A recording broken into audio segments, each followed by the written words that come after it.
বিসমিল্লাহির রহমানির রহিম। আলহামদুলিল্লাহ। মহান আল্লাহ তাআলার দরবারে লাখো কোটি শুকরিয়া যে মহান রব্বুল আলামিন আমাদেরকে হাঁটি হাঁটি পা পা করে আমাদেরকে হরফ গুলা শেষ করার পরে মাখরাজে আসার তৌফিক দান করেছেন। শুধু মাখরাজে আসার তৌফিক দান করেন নাই, মাখরাজের এক এক করে আমরা 6টি মাখরাজ পড়ার তৌফিক দান করেছেন। আলহামদুলিল্লাহ। আলহামদুলিল্লাহ, আজকে সব ভাই থেকে পড়া নিয়েছি। প্রায় আমাদের এখানের মধ্যে এই 70% ভাই আলহামদুলিল্লাহ মাখরাজ গুলা খুব সুন্দর করে শুনিয়েছেন। আল্লাহ তাআলা আপনাদেরকে শেষ পর্যন্ত এরকম ভাবে প্রত্যেক দিনের পড়া প্রত্যেক দিন এরকম ভাবে পড়া দিয়ে দেওয়ার তৌফিক দান করুন, এবং প্রত্যেক দিনের পড়া প্রত্যেক দিন আপনারা যেন পড়া শোনাতে পারেন সেই তৌফিক আল্লাহ তাআলা দান করুন, এবং শেষ পর্যন্ত আল্লাহ তাআলা আপনাদেরকে কবুল করুন। আল্লাহু আকবার। তো আজকে আমাদের আলোচ্য বিষয় হলো 7 নম্বর মাখরাজ থেকে। 7 নম্বর মাখরাজ আমরা বিস্তারিত পরে আবার আলোচনা করব এবং দেখি আলোচনা করব। 7 নম্বর মাখরাজ জিহ্বার গোড়ার কিনারা উপরে মাড়ির দাঁতের গোড়ার সঙ্গে লাগাইয়া দদ। জিহ্বার গোড়ার কিনারা উপরে মাড়ির দাঁতের গোড়ার সঙ্গে লাগাইয়া দদ। আমাদের দাঁতগুলা এই যে এইভাবে, নিচের গুলা, হ্যাঁ, তো উপরের গুলা আবার এইভাবে আছে, হ্যাঁ। তো এই উপরের দাঁত, উপরে যে দাঁতগুলো আছে, নিচের দাঁতগুলো এইভাবে আছে, হ্যাঁ, এইভাবে আছে। তো উপরের এই যে উপরের দাঁতগুলার গোড়ার সঙ্গে লাগাইয়া উচ্চারণ হবে। জিহ্বার গোড়ার কিনারা উপরে মাড়ির দাঁতের গোড়ার সঙ্গে লাগাইয়া দদ দদ। এই ক্ষেত্রে আমাদের আমাদের বাড়াবাড়ি ছাড়াছাড়ির মাঝামাঝি আমাদেরকে থাকতে হবে, হ্যাঁ, মাঝামাঝি থাকতে হবে। কিছু কিছু মানুষ দলিনকে দদকে বেশি করতে গিয়ে এটাকে জল্লিন বলে ফেলে, পড়ে ফেলে। আবার অনেকে বেশি ছাড়াছাড়ি করতে গিয়ে এটাকে দাল পড়ে ফেলে, ওয়ালা দলিন পড়ে। আমরা মাঝামাঝি থাকতে হবে, ওয়ালা দলিন। 8 নম্বর মাখরাজ একেবারে সহজ। জিহ্বার আগার কিনারা সামনের উপরে দাঁতের মাড়ির সঙ্গে লাগাইয়া লাম। একেবারে সহজ এই মাখরাজ গুলা। এবার 9 নম্বর মাখরাজ, এগুলা পড়া লাগবে না, এমনি হয়ে যাবে। 9 নম্বর মাখরাজ জিহ্বার আগা তার বরাবর উপরে তালুর সঙ্গে লাগাইয়া নুন। আল্লাহু আকবার কাবীরা। আচ্ছা, এরপর 10 নম্বর মাখরাজ জিহ্বার আগার পিঠ তার বরাবর উপরে তালুর সঙ্গে লাগাইয়া র।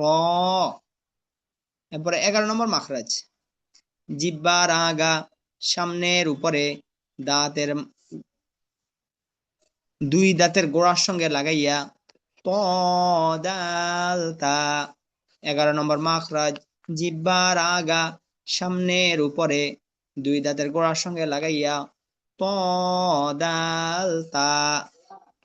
এরপরে 13 নম্বর মাখরাজ নিয়ে আসছে। এখানে 12 হওয়ার কথা না, তো 13 নম্বর মাখরাজটা নিয়ে আসছে হলো এই কারণে, যেহেতু আমরা জিহ্বার আমরা দাঁতের উপরের আলোচনা করতেছিলাম, উপরের দাঁতগুলোর আলোচনা করতেছিলাম, তো উপরের দাঁতের আলোচনাটা শেষ দিতেছে আর কি। এরপরে 12 নম্বরটা যেহেতু নিচের দাঁতের, এর জন্য এটাকে পরে নিয়ে আসা হয়েছে, বাকি নাম্বার ঠিক রাখা হয়েছে। 13 নম্বর মাখরাজ জিহ্বার আগা সামনের উপরের দুই দাঁতের আগার সঙ্গে লাগাইয়া ল জাল সা। এই 3টা হরফ একেবারে নরম হবে, একেবারে নরম হবে। জিহ্বার আগা, এই যে আমাদের উপরে যে দাঁতটা আছে, এই ধরে না উপরের দাঁত, হ্যাঁ, তো আমাদের জিহ্বার আগাটা এখানে গিয়ে লাগবে, হ্যাঁ।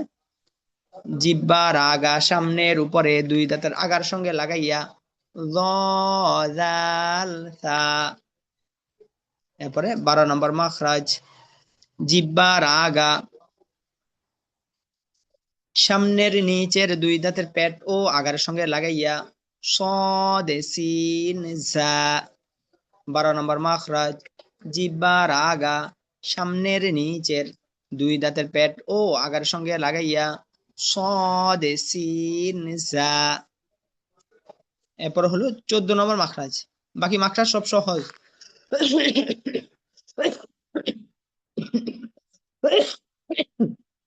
আমি শেষের দিকে গিয়ে বলে দিব যে আপনাদেরকে গুরুত্বপূর্ণ মাখরাজ কোনগুলা, সেগুলো বলে দিব, হ্যাঁ, ইনশাআল্লাহ। আচ্ছা, 14 নম্বর মাখরাজ নিচের ঠোঁটের পেট সামনের উপরের দুই দাঁতের আগার সঙ্গে লাগাইয়া ফা, ওই যে আমরা ফুল ফল লিখতে যে ফ যেভাবে বলি, হ্যাঁ, তাহলে হলো 14 নম্বর মাখরাজে নিচের ঠোঁটের পেট সামনের উপরের দুই দাঁতের আগার সঙ্গে লাগাইয়া ফা। 15 নম্বর মাখরাজ দুই ঠোঁট হইতে ওয়াও বা মিম উচ্চারিত হয়। আমাদের হলক থেকে শুরু করছে, গলা থেকে, এরপর আস্তে আস্তে কিন্তু মুখ থেকে বের হয়ে যাচ্ছি, হ্যাঁ। আচ্ছা, আমাদের মুখের মধ্যে আছে তো আমরা শুধু ওইখানে খেয়াল করবো আর বলবো, হ্যাঁ, ইনশাল্লাহ।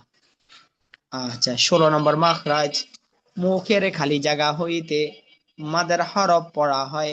এটা খুব গুরুত্বপূর্ণ, এটা এটা আমাদের সামনে পড়া আসবে, হ্যাঁ, এটা আমাদের তাজভিদের ক্ষেত্রে অনেক গুরুত্বপূর্ণ। আল্লাহু আকবার। মাকসাসটা শেষ হোক, আপনাদেরকে তাজভিদের সংজ্ঞা আপনাদেরকে শিখিয়ে দিব ইনশাআল্লাহ। আচ্ছা, 16 নম্বর মাখরাজ মুখের খালি জায়গা হইতে মাদের হরফ পড়া হয়, যেমন বাবিবু। এরপরে 17 নম্বর মাখরাজ নাকের বাসি হইতে গুন্নাহ উচ্চারিত হয়, যেমন আম্মা, আন্না। এরপর নিচে লেখেন নোট, আলিফ, আলিফে হরকত দিলে আলিফ হামজার মতো উচ্চারণ হয়, এই জন্য আলিফকে আর আলাদাভাবে আনা হয় নাই। আচ্ছা, তো তাজভিদ, তাজভিদ অর্থ কি? আমাদেরকে কেউ যদি বলা হয় তাজভিদ অর্থ কি, আপনাদের তাজভিদ পড়েন? হ্যাঁ, তাজভিদ অর্থ কি? তাজভিদ অর্থ হচ্ছে অলংকার শাস্ত্র। অলংকার শাস্ত্র। কোন মহিলা, একটা মহিলা চুলগুলা ছোট ছোট, স্বাভাবিকভাবে সে রাস্তা দিয়ে হাইটা যাইতেছে, আপনি বুঝবেন না সে যে মহিলা। কিন্তু যখন সে এই নাকের ফুল, কানের দুল, গলার হার, এরপর মাথার মধ্যে কি দেয়, আবার টিকলি, তো এইগুলা যখন আবার সে যখন সাজসজ্জা করে, তখন তাকে সৌন্দর্য দেখায়, সৌন্দর্য দেখায়। এজন্য এজন্য তাজভিদ অর্থ হলো অলংকার। এটাও তেলাওয়াতের সৌন্দর্য, তেলাওয়াতের সৌন্দর্য। যখন আমি তেলাওয়াত করব, তেলাওয়াতের মধ্যে যখন আমার মাদ গুন্না ঠিক মতো হবে, তখন এগুলাকে আমার কি হবে? অলংকার পড়ানো হলো। আমার পড়ার মধ্যে কি কি পড়ানো হলো? অলংকার পড়ানো হলো। তখন এই তাজভিদের মধ্যে একটা সৌন্দর্যতা আসবে। আর কেউ যদি তাজভিদ হাইসিয়তে না পড়ে, মাদ গুন্না না করে, তাহলে তার অর্থের মধ্যেও পরিবর্তন আসবে, সাথে সাথে তার এটার মধ্যে তেলাওয়াতের মধ্যে কোনো সৌন্দর্যতা থাকবে না। তো এই জন্য তাজভিদ নামকরণ করা হয়েছে, অর্থাৎ এটা হলো অলংকার পড়ার জন্য, এটা হলো কি অলংকার স্বরূপ। আচ্ছা, তো মাকসাসটা আমি একবার রিপিট করে দেই, তাহলে আপনাদের জন্য আরো সহজ হবে ইনশাআল্লাহ। তো এখানের মধ্যে এখানের মধ্যে আপনি এখানে দেখে নিবেন, তো আমি এখানে দেখাই দিই। তো আমরা 7 নম্বর মাখরাজ থেকে অগ্রসর হয়েছিলাম। 7 নম্বর মাখরাজ জিহ্বার গোড়ার কিনারা উপরে মাড়ি দাঁতের গোড়ার সঙ্গে লাগাইয়া দদ। 8 নম্বর মাখরাজ জিহ্বার আগার কিনারা উপরে মাড়ি দাঁতের গোড়ার সঙ্গে লাগাইয়া লা, না, জিহ্বার আগার কিনারা সামনের উপরে দাঁতের মাড়ির সঙ্গে লাগাইয়া লাম। 9 নম্বর মাখরাজ জিহ্বার আগা তার বরাবর উপরে তালুর সঙ্গে লাগাইয়া নুন। 10 নম্বর মাখরাজ জিহ্বার আগা তার বরাবর, জিহ্বার আগার পিঠ তার বরাবর উপরে তালুর সঙ্গে লাগাইয়া র। 11 নম্বর মাখরাজ জিহ্বার আগা সামনের উপরে দাঁতের মাড়ির সঙ্গে লাগাইয়া ত দাল তা। তারপরে 13 নম্বর মাখরাজ জিহ্বার আগা, ও এটা এখানে হবে টিক চিহ্নটা, হ্যাঁ, জিহ্বার আগা সামনের উপরে দাঁতের, সামনের উপরে দুই দাঁতের আগার সঙ্গে লাগাইয়া জিহ্বার আগা দাঁতের আগা, জিহ্বার আগা সামনের উপরে দুই দাঁতের আগার সঙ্গে লাগাইয়া 12 নম্বর মাখরাজ জিহ্বার আগা সামনের নিচের দুই দাঁতের পেট ও আগার সঙ্গে লাগাইয়া সদেসিন জা। 15 নম্বর মাখরাজ নিচের ঠোঁটের পেট সামনের উপরে দুই দাঁতের আগার সঙ্গে লাগাইয়া ফা। হ্যাঁ, 14, 15 নম্বর, ও এটা হলো 14 নম্বর। 15 নম্বর মাখরাজ দুই ঠোঁট হইতে ওয়াও বা মিম উচ্চারিত হয়, 16 নম্বর মাখরাজ, মুখের খালি জায়গা হইতে মাদের হরফ পড়া হয়, যেমন বাবিবু। এরপরে 17 নম্বর মাখরাজ, নাকের বাঁশি হইতে গুন্নাহ উচ্চারিত হয়, যেমন আন্না, আম্মা। তাহলে আমাদের এই কয়টা মাখরাজ থাকলো ইনশাআল্লাহ।